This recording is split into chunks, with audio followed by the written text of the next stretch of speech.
무주택자 불안한 화성시 30대가 움직였다. 최근 이런 이야기 많이 들으셨을 텐데요. 제가 보기에도 지금 화성시 분위기는 심상치 않습니다. 전세 물건은 부족하고 간간히 나오는 전세는 가격이 비싸고 마음에 들어서 조금만 고민하다 보면 금방 계약이 돼버리는 경우도 많습니다. 이런 상황 때문에 화성, 동탄, 오산 쪽에 거주하시는 30, 40대 무주택자분들이 많이 불안해하시는데요. 이번에도 전세를 연장하면 괜찮을까? 몇 년 뒤에는 지금보다 더 비싼 가격을 보게 되는 건 아닐까? 이런 고민이 커지다 보니 요즘은 청약이나 선착순 분양까지 다시 확인하시는 분들도 늘고 있습니다. 특히 화성시에서는 야목여기차 루미엘 스타일스를 확인하시는 분들도 늘고 있는데요. 야목여기차 루미엘 스타일스가 선생님 상황에서 봐도 되는 단지인지 궁금하시다면 화면의 번호로 먼저 확인해 보십시오. 사실 화성시를 보시는 무주택자라면 지금은 분위기만 보고 움직이시면 안 됩니다. 동탄 쪽은 신고가 이야기가 나오고 일부 지역은 전세 부족 이야기도 계속 나오지만 화성시 전체를 똑같이 보면 위험합니다. 오르는 곳은 오르고 아직 조심스럽게 봐야 하는 곳도 있고 입지와 가격에 따라 결과가 완전히 달라질 수 있기 때문인데요. 동탄역 시범 호반서밋 전용 84 거래 내역을 보시면 5월 18일에 12억 5천 신고가를 찍었고 평균 가격도 계속 올라가는 모습입니다. 그럼 이런 상황에서 어떻게 하는 게 좋을까요? 가성비 물건이 나오면 무주택자는 과감하게 매수하는 게 맞을까요? 아니요. 지금은 더 길게 보고 결정하셔야 안전합니다. 왜냐하면 무주택자는 전세 만기 시점, 현재 보유 현금, 대출 가능 금액, 그리고 입주 후 생활비까지 맞아야 진짜 검토할 수 있는 선택이 되기 때문인데요. 그래서 이번 영상에서는 화성시 집값이 앞으로 어떻게 흘러갈지, 지금 상황에서 무주택자는 어떻게 접근해야 하는지, 거래량과 매매 전세 지수, 주요 단지 가격 흐름까지 함께 보면서 정리해 보겠습니다. 도움이 되셨다면 구독도 부탁드리고 야목여기차 루미엘 스타일스가 선생님 상황에서 맞는 선택인지 아닌지 궁금하시다면 화면의 번호로 연락 주셔서 문의 주세요.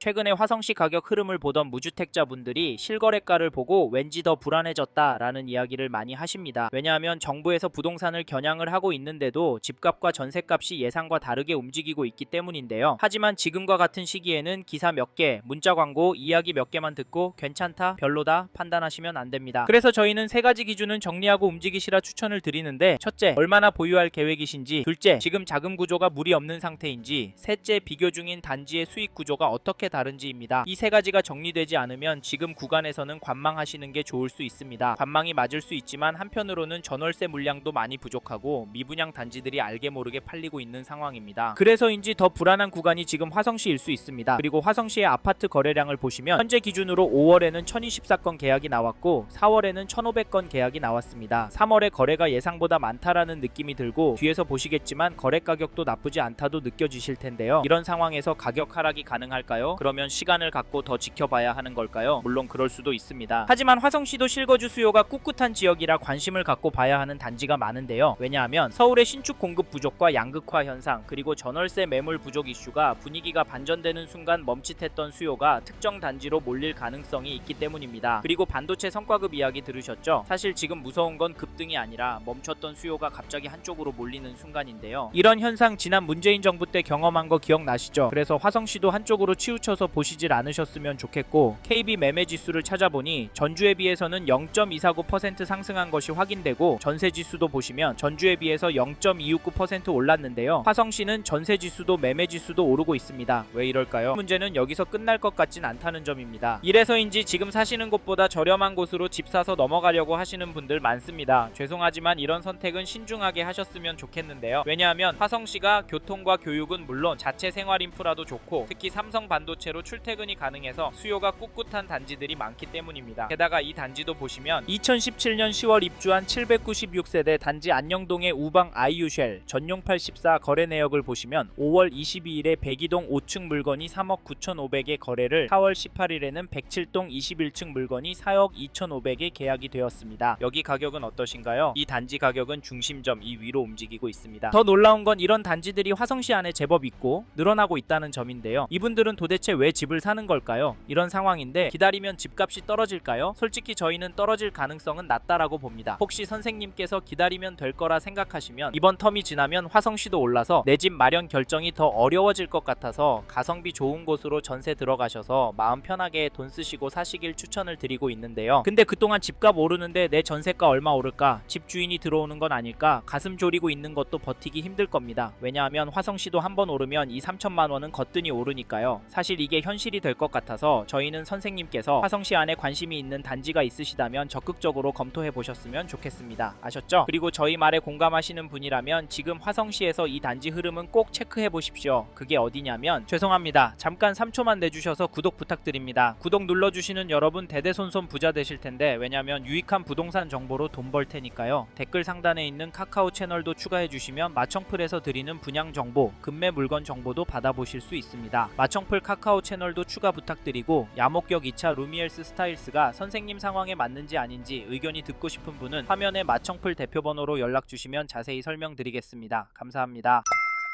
2015년 입주한 청계동의 동탄역 시범 예미지를 보시면 12월 26일에 전용 84, 1008동 11층 물건이 9억 6,900에 계약이 되었고 12월 5일에는 8층 물건이 9억 4,300에 도장을 찍었는데요. 이 단지 가격 어떻게 보십니까? 저는 오르고 있다고 보여지는데요. 사실 가격도 중요하지만 규제가 나왔고 일시적인 불안 수요가 소진이 되었음에도 상승 거래는 계속 나오고 있다는 점 놓치시면 안 됩니다. 화성시는 물량이 많아서 떨어질 거라고 했지만 멈춤 없이 지속적으로 오르고 있습니다. 이게 팩트인데 좀 더 기다리는 게 좋을까요? 사실 저희 채널에서 다뤘던 강남과 분당 영상에서도 보셨듯이 윗동네는 보란듯이 신고가 나오고 있습니다. 이런 상황인데 화성이라고 싸게 내놓을 집주인이 나올까요? 나온다고 해도 팔아서 어디로 갈까요? 수도권 안에 인기단지나 상급지로 가려고 할 텐데 이런 곳들은 더 올라서 고민이 많을 겁니다. 그래서 저희는 매도세가 약해질 확률은 낮다고 봐서 여기 동탄역 시범 예미지 보시는 분은 적극적으로 움직이길 추천드리고 이 단지 전세가도 살펴보면 12월 23일에 천호동 7층 물건이 5억에 거래가 나왔는데요. 전세 가격은 큰 폭의 상승은 보이진 않습니다. 평균 거래가는 떨어지는 것 같아 보이기도 하는데요. 그럼에도 다음 이사철 때 더 오를 것 같습니다. 왜냐면 전세 매물이 부족하기 때문인데요. 현재 등록된 물건이 한 개도 없기 때문입니다. 이 동네 전체적으로 전세 물건 비율이 너무 적고 계속 줄어들고 있는 추세라 걱정까지 드는 상황인데요. 지금 매물도 적고 가격도 거래가보다 높은 상황인데 여기 동탄역 시범 예미지가 떨어질 수가 있을까요? 지금 강남 학군지부터 전세 극성수기를 맞고 있는데 이번 겨울 방학 시즌에 얼마나 오를지 가늠이 안 되는 상황에서 강남구가 큰 폭으로 오르면 시간차를 두고 화성시 전세도 결국에 오르니까 지금 화성에서 전세 구할 생각하고 계신 분이라면 서두르시길 바라겠고 참고로 매매 호가를 살펴보니 이 단지 매매 물건도 많아 보이진 않는데요. 평균 호가는 최근 거래가보다 높아서 당분간은 거래가 많이 나오긴 힘들 것 같습니다. 하지만 평균가는 올라갈 수 있다고 보는데 이런 상황에서 어떻게 하는 게 좋을까요? 네? 내년부터 떨어질 거라고요? 반값이 되어야 정상이라고요? 네, 그렇게 생각하실 수 있습니다. 하지만 저희는 조금 다른 입장인데요. 그래서 저희는 화성시에 들어가실 수 있는 분은 단지에 따라서 지금 놓치면 힘들 수 있다고 말씀드리고 현장의 이야기들과 심리를 종합해보면 개인적으로 계속 하락은 어려울 거라고 봅니다. 게다가 거시적인 흐름, 통화량, 인플레이션, 환율, 주택 공급까지 자산이 상승할 거라는 모습을 보이고 있습니다. 그래서 저희는 화성시 아파트가 감당이 되신다면 전세보다는 매매를 더 추천드리고 특히나 인기단지나 신축단지 위주로 접근하시면 좋을 것 같다는 의견을 드립니다. 참고로 두 개 단지 중에 고민하고 계신다면 전세가가 얼마나 빨리 상승하고 전세 물건이 얼마나 빠르게 소진이 되는지 보시고 결정하시면 됩니다. 마지막으로 저는 부동산도 자산의 한 형태이고 여전히 화성시 아파트를 수도권에서 가성비 좋은 곳으로 보는 분들이 많기 때문에 지금보다 돈이 더 몰려서 오를 수 있다고 보고요. 여기에 서울을 포함해서 전국적으로도 공급이 부족한 게 눈으로 보이니까 다른 동네 아파트도 괜찮지만 수요가 꿋꿋하고 업무지구와 접근성 좋고 아직은 더 오를 수 있는 단지가 많은 화성시 아파트 괜찮다 말씀을 드리는 겁니다. 이 점도 참고하시고 좋은 선택하시길 바랍니다.